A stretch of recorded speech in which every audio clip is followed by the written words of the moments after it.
મહાદેવ મહાદેવ.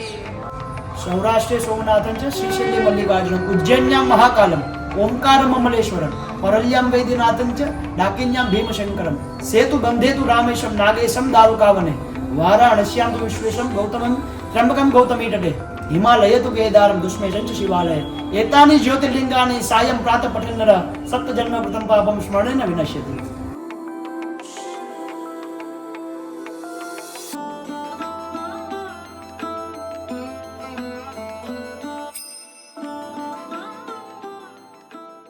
ચંદ્રનું બીજું નામ છે સોમ, એટલે ચંદ્રના ગુરુ એટલે કે સોમનાથ.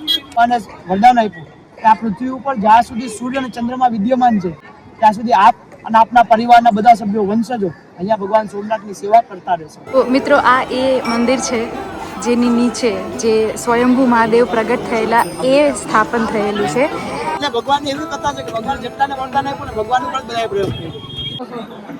જે સૌભાગ્ય દર્શન તો બધા કરે જ છે, પણ જે જાણવા મળ્યું એ ગ્રેટ.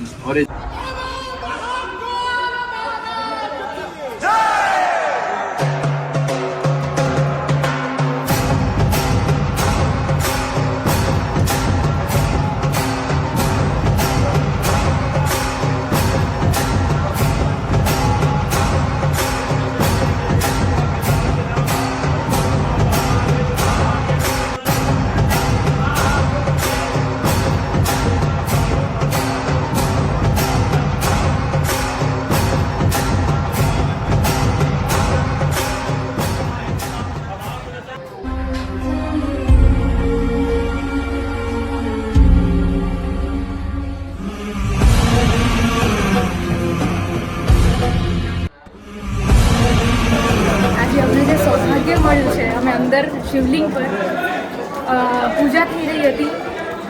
પંચામૃત છે અને એની પછીના જે અમૃત કહેવાય છે ભસ્મ ચંદન એ બધાની જે પૂજા થઈ રહી હતી અમે બધાએ ત્રણેય ભેગા થઈને પૂજા કરી છે. ઓહો જે સૌભાગ્ય બનેલું.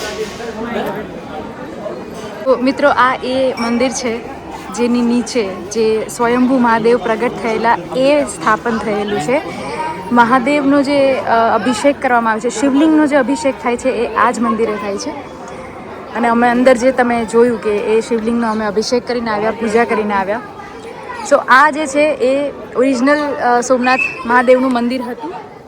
અને પછી જે બીજું મંદિર બનાવવામાં આવ્યું એ 7 વખત તોડવામાં આવ્યું છે. 7 વખત.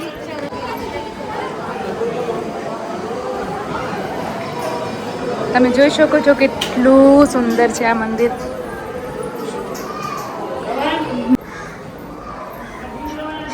મહારાજને થશે બહુ ધીમે ચાલો છો નહીં? ઓ હર હર મહાદેવ મહાદેવ મહાદેવ. બોલો સોમનાથ દાદાની જય. ગાઈસ તમે બધા બી દર્શન કરી લો. તમે જ્યાંથી બી જોઈ રહ્યા છો આ બ્લોગ, સોમનાથ દાદા તમારા બધાની મનોકામના પૂરી કરે અને તમારું આવનારું વર્ષ તમારા બધા માટે ખૂબ સુખરૂપ રહે.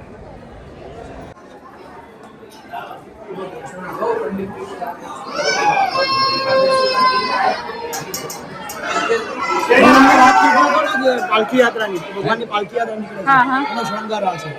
હા સેમ રામના દાદામાં વર્ણાંગી ગયા. અમારે ત્યાં વર્ણાંગી ગયા.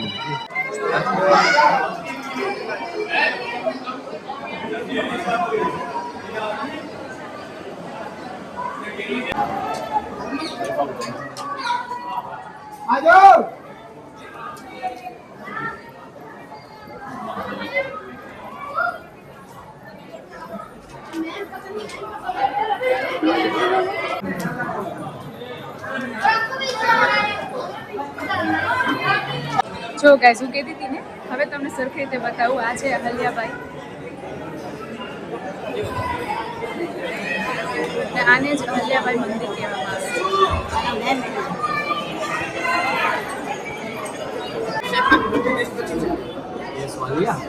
આવે છે. કોણ વિચારવાનું છે? હે તમારો બર્થ બહુ બહુ બહુ બધાય જન્મદિવસની.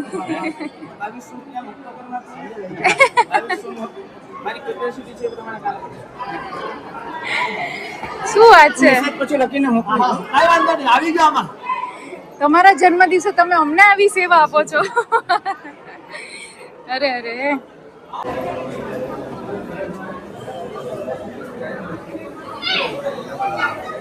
તો હું અત્યારે છું બરાબર સોમનાથ મંદિરની સામે. આપણું પહેલું જ્યોતિર્લિંગ જે કહેવાય સોમનાથ દાદા. તમે જો જ્યોતિર્લિંગ વિશે જાણતા હો તો તમને ખ્યાલ હશે કે એમનો જે શ્લોક બી છે એ બી સોમનાથ દાદાથી શરૂ થાય છે. અને આ સોમનાથ મંદિર વિશે જે જાણકારી છે એ આપણા અહીંયાના જે અમારી સાથે મહારાજ છે, મહારાજ રાજ, એ ખૂબ સરસ રીતે કહેશે. તો ચાલો જાણીએ આપણે સોમનાથ જે આ ધામ છે એના વિશેની જે વાત છે એ અહીંયાના મહારાજ રાજના મોઢેથી. જય સોમનાથ. જય સોમનાથ. જ્યારે પ્રથમ વખત ભગવાન ચંદ્રમાએ સ્થાપના કરેલી ત્યારે એમણે તપ કર્યું, ભગવાન પ્રસન્ન થયા. ત્યારે ચંદ્રમાએ એટલે ભગવાને જ્યારે મંદિર બનાવ્યું ત્યારે હીરા, મોતી, માણેક, સોના, ચાંદીથી મંદિર બનાવેલું હતું. બીજી વખત ભગવાન રામ જ્યારે અવતાર લઈને આવ્યા ત્યારે એમણે મંદિર બનાવ્યું. ત્રીજી વખત ભગવાન કૃષ્ણ જ્યારે દ્વાપર યુગમાં અહીંયા અવતાર લીધો, અહીંયા આવ્યા ત્યારે એમણે સુખંડનું એટલે કે ચંદનના લાકડાનું આખું મંદિર બનાવ્યું.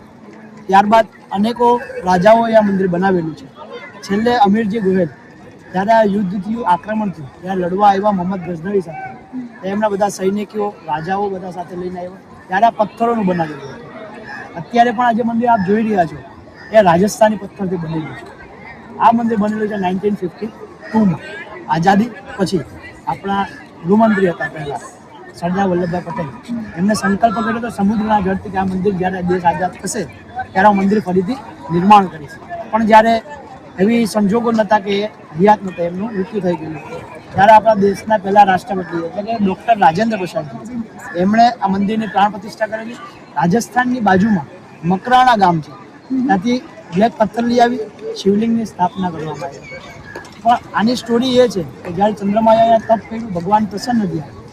ભગવાનની શિવલિંગ જે જ્યોતિનું સ્વરૂપ પ્રગટ થયું છે એમની સ્થાપના માટે એમને બ્રાહ્મણોને બોલાવ્યા.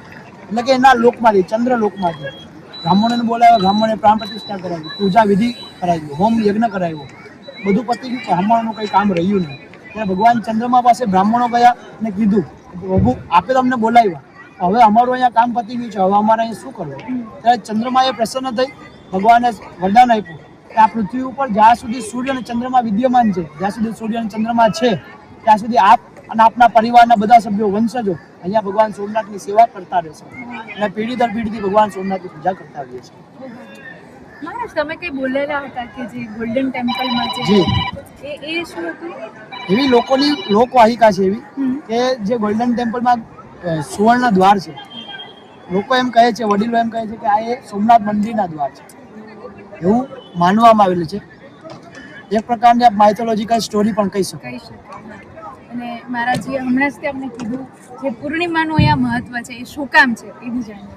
કાર્તિકી પૂર્ણિમાના દિવસે જ્યારે ભગવાનને વરદાન મળ્યું ને ચંદ્રમાને, ત્યારે ચંદ્રમાએ ભગવાનનું એ ઋણ ચૂકવવા માટે, ભગવાન શિવનું તો ઋણ કોઈ ચૂકવી શકતું નથી ને ક્યારે ચૂકવી શકશે પણ નહીં, પણ ભગવાન ચંદ્રમા કાર્તિકી પૂર્ણિમાના દિવસે મધ્યરાત્રિ એટલે કે એક્ઝેક્ટ 12 વાગે ભગવાનનું જે શિવલિંગ છે, જ્યોતિર્લિંગ છે, એના શિખરની એક્ઝેક્ટ ઉપર આવે છે અને ભગવાનની ઉપર પોતાની કળાઓથી, 16 કળાઓથી ભગવાનની ઉપર અભિષેક કરે છે. એક્ઝેક્ટ શિખરની ઉપર, ત્રિશૂળની ઉપર આવે છે અને ભગવાનના ચંદ્રમા એનો અભિષેક કરે છે. એટલે એ દ્રશ્ય પણ બહુ અજુકતું અને અતિ રમણીય હોય છે. ક્યારેક આપણું સૌભાગ્ય છે તો આપણે ત્યારે બી આવીશું. અને આજે દિવસે અમે તમને જ્યાં સરસ મજાનું મંદિર બતાવ્યું છે એવી રીતે ચંદ્રમામાં બી આપણા સોમનાથ દાદાનું મંદિર કેવું ચમકે છે એ દેખાડવાનું છે સૌભાગ્ય મળશે તો આપણે એ બી કરીશું.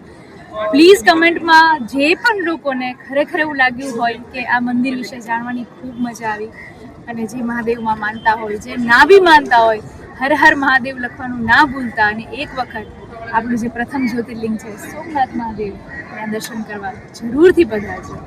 બોલો હર હર મહાદેવ. જ્યારે ચંદ્રમાએ સ્થાપના કરી ને ભગવાનની, ત્યારે એમને એના લોકમાંથી એટલે કે ચંદ્રલોકમાંથી બ્રાહ્મણોને બોલાવ્યા યજ્ઞ કરવા માટે. બ્રાહ્મણોને પ્રાણ પ્રતિષ્ઠા કરાવી ભગવાનની શિવલિંગની સ્થાપનાથી પછી બધું પતી ગયું, વિધિ વિધાન પતી ગયું, હોમ યજ્ઞ પતી ગયું. ત્યારે ભગવાન પાસે, ચંદ્રમા પાસે બ્રાહ્મણો ગયા, ભગવાન આપે તમને આપના લોકમાંથી બોલાવી લીધા, પછી અમારું અહીંયા કામ શું છે હવે? ત્યારે ચંદ્રમાએ આશીર્વાદ અને વરદાન આપ્યા કે આ પૃથ્વી ઉપર જ્યાં સુધી સૂર્ય અને ચંદ્રમા વિદ્યમાન છે ત્યાં સુધી આપ અહીંયા ભગવાનની પૂજા કરતા રહેશો અને આજ દી સુધી એ વારસો ચાલ્યો આવે છે. એટલે અમે ચંદ્રનું બીજું નામ છે સોમ, એટલે ચંદ્રના ગુરુ એટલે કે સોમનાથ. અચ્છા એ અને રીતે ભગવાનના લોકમાંથી એટલે કે ચંદ્ર લોકમાંથી બ્રાહ્મણોને બોલાવ્યા. એ બ્રાહ્મણો અહીંયા વિદ્યમાન છે ને એનું પંડિતનું નામ છે સોમપુરા. સોમપુરા બ્રાહ્મણ પંડિત, અચ્છા તીર્થ ઓકે પુરોહિત. અચ્છા એ અત્યારથી પેઢી દર પેઢી અમે કરતા આવીએ છીએ ભગવાનની સેવા કરીએ.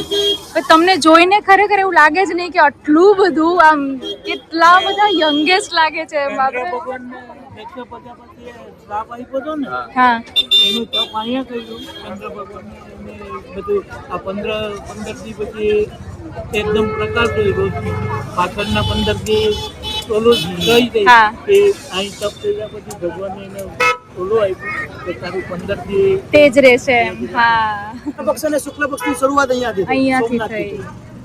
થઈ. એટલે આપણે અત્યારે કઈ ધરતી પર ઊભા છે બાપરે બાપ. એની માથે હાથ મૂકીશ ને એ ભસ્મ થઈ જશે. અને ભસ્માસુરને એવું થયું કે પેલા ટ્રાય તો કરું, એટલે ભગવાન ઉપર ટ્રાય કર્યો, ભગવાનના માથે હાથ મૂકવા દો શિવજી ઉપર. કે મને ટ્રાય તો કરવા દો કે તમે ભસ્મ થાવ કે નહીં. ત્યારે ભગવાન ત્યાંથી ભાગ્યા, વિષ્ણુ ભગવાનની મદદ લીધી. ભગવાન વિષ્ણુએ મોહિની રૂપ લીધું, એની સાથે નૃત્ય કર્યું ભસ્માસુર સાથે. અને ભગવાને એમ કીધું કે હું જ્યાં તું મારી સાથે વિવાહ કરવા માંગતો હોય તો હું જેમ નૃત્ય કરું એમ તું કર. ભગવાને મોહિની રૂપમાં નૃત્ય કર્યું અને ભગવાને જેવો એના માથા ઉપર હાથ મૂક્યો ને ભસ્માસુર એના માથા ઉપર હાથ મૂક્યો, પોતાને ભસ્મ કર્યો. હા એટલે ભગવાનની એવી કથા છે કે ભગવાન જેટલાને વરદાન આપ્યું ને ભગવાન ઉપર બધાએ પ્રયોગ કર્યો. ભગવાન જેટલા ભોળા છે ને લોકો ભગવાનનો જ ઉપયોગ કર્યો. ફાયદો ઉઠાવ્યો. તો એ પાછા ભોળા રહીને પાછો આપે. કોઈ પાછા કહી દે કે વાંધો નહીં, જાતને માફ કર્યું. ભગવાન શિવજીના શિષ્ય છે, મેન હા. શિષ્ય રાવણ. રાવણ છે. ત્યારે ભગવાન રાવણ શિવ આ હિમાલયમાં ન જાય પૂજા કરવા. ભગવાન પોતે લંકામાં આવે કે તું મારી પૂજા કર. સવારના વહેલી બ્રહ્મ મુહૂર્તમાં ભગવાન પોતે એમ કહે કે હાલ તું મારી પૂજા કર, પછી હું મારું બીજું કર. બીજા લોકો પછી મારી પૂજા કરે, પેલા તું મારી પૂજા કર. ત્યારે રાવણ ભગવાનની પૂજા કરવા ગયો, હિમાલયમાં ગયો ભગવાનને મળવા. ત્યાં નંદી અને બધા એને ના પાડી કે અમને મળવા નહીં દે. ત્યાં રાવણ એટલો ક્રોધિત થયો કે એને 10 ગુજરાતી હિમાલય ઉઠાવી લીધું. જ્યારે એને હિમાલય ઉઠાવ્યું ને ત્યારે કમળના ફૂલ પર ભમરો કેમ બેઠો એને કવડો લાગે, હા એવું જ છે ને રાવણની આંગળીમાં અને રાવણના હાથમાં હિમાલય લાગતું.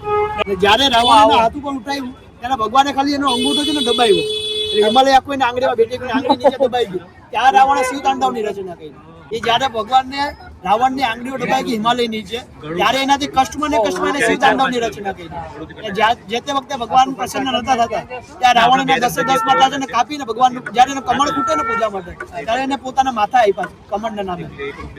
એટલે ભક્ત બી કહેવાય 10 કમળ બાપરે. ફૂટ્યા તો ભગવાનના રાવણના એને શીશ કપાવી ભગવાનને અર્પણ કરી દીધું. એટલે એક ફૂલ ફૂટ્યું તો મારું માથું ધોયું. આ મંદિર દુઃખહરણ મહારાજ છે. હા. દુઃખહરણ મહારાજ આમાં એની વિશિષ્ટ મંદિરની એ જ હવેલીની કે વર્ષમાં 3 જ વખત ભગવાન અહીંયા દર્શન દેવા માટે ભક્તોને નીચે આવે છે, બાકી આવતા નથી, કોઈને દર્શન મળતા નથી.